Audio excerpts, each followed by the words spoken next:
Môre sê Radio Fynbos luisteraars, ons woord kom uit 2 Korintiërs 6 vers 10, as bedroefdes, maar altyd opgeruimd, as armes, maar wat baie ander ryk maak, as mense wat niks het nie, en tog alles besit. Ons ken hartseer, maar ons is altyd vol vreugde. Armoede, ja natuurlik weet ons ook wat dit is, maar ons het al baie mense se lewens skatryk gemaak met die goeie nuus. Ons is regtig brandarm, nie een van ons het 'n sent op ons naam nie. Tog is ons skatryk. Ons werk immers vir God, aan wie alles behoort en wat ons oorlaai met sy goedheid. Is dit nie amazing om te hoor hoe Paulus, wat oor soveel dinge kon gekla het, net bly is dat hy geleentheid het om die woord van die Here te verkondig. 'n Kind van God word nie verbied om te huil nie. 'n Kind van God mag huil. Soms kan 'n siel so stom raak, met aanhoudende verliese, met hartseer, dat dit is soos 'n skaap wat geskeer word, wat vasgedruk word, en wat nie een geluid maak nie. Wat ervaar hoe die wol van hom afgeskeer word in hope, hoe daar die skeermes so naby sy vel kom. 'n Plek wat ek en jy ook ken. 'n Plek wat ons ook voel, ons word baie keer so gestroop. Ons kom by 'n plek van breekpunt. Maar dan is daar ook 'n plek, veral as jy hier kyk by ons, waar die lagoon is. Hoe verder die lagoon afgaan in die rivier, hoe minder is daar sout water in. En dan kan die boere dit gebruik om hulle landerye nat te lei. En wat sê hierdie vir ons? Hierdie sê dat die plek van swaar kry nie altyd daar sal wees nie. Dat die plek waar ons voel ons is onvrugbaar nie altyd daar sal wees nie.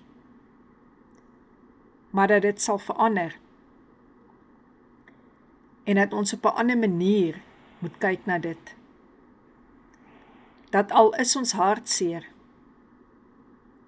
is ons van buite hartseer, maar van binne het ons vir joy of the Lord, wat ons krag is.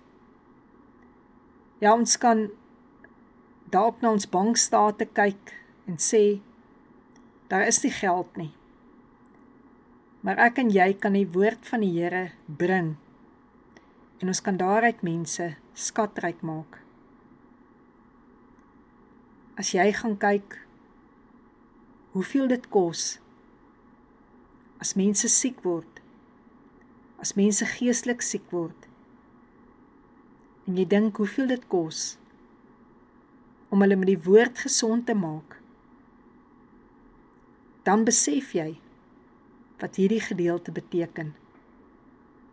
Hoeveel genade daar nie tog vir ons is nie. En dit is waaruit hierdie woord ook afgelei word van deep calls unto deep. My God, ek is heeltemal moedeloos. Ek sit by 'n waterstroom ver van die plek waar ek U aanbid het. Hier ver weg van almal dink ek aan U. My gedagtes dwaal terug. In die agtergrond bruis die waterstrome. Soos die waterstrome en massas oor die stompe en die klippe slaan, so het U 'n groot klomp swaar kry en hartseer oor my laat spoel. Maar die Here sal my weer bevry. Bedag sal hy by my wees met sy liefde, terwyl ek in die nag lofliedere vir hom sing. In my gebed sal ek by hom wees. Ek sal tot hom bid, want hy is die God wat my oppas. Dat jy altyd sal onthou, dat hy wie in jou is, in jou gees is, die bron is van alle hoop. Jesus, dankie, dat ons elke keer tot U kan bid, en elke keer kan vat wat u bloed vir ons gedoen het. Daardie bevryding, daardie vergifnis. Dankie vir die liggaam wat vir ons gebreek is, dat ons elke keer weer kan opstaan, en u kan loof en prys, vir 'n genesing, wat net u kan bring. Amen.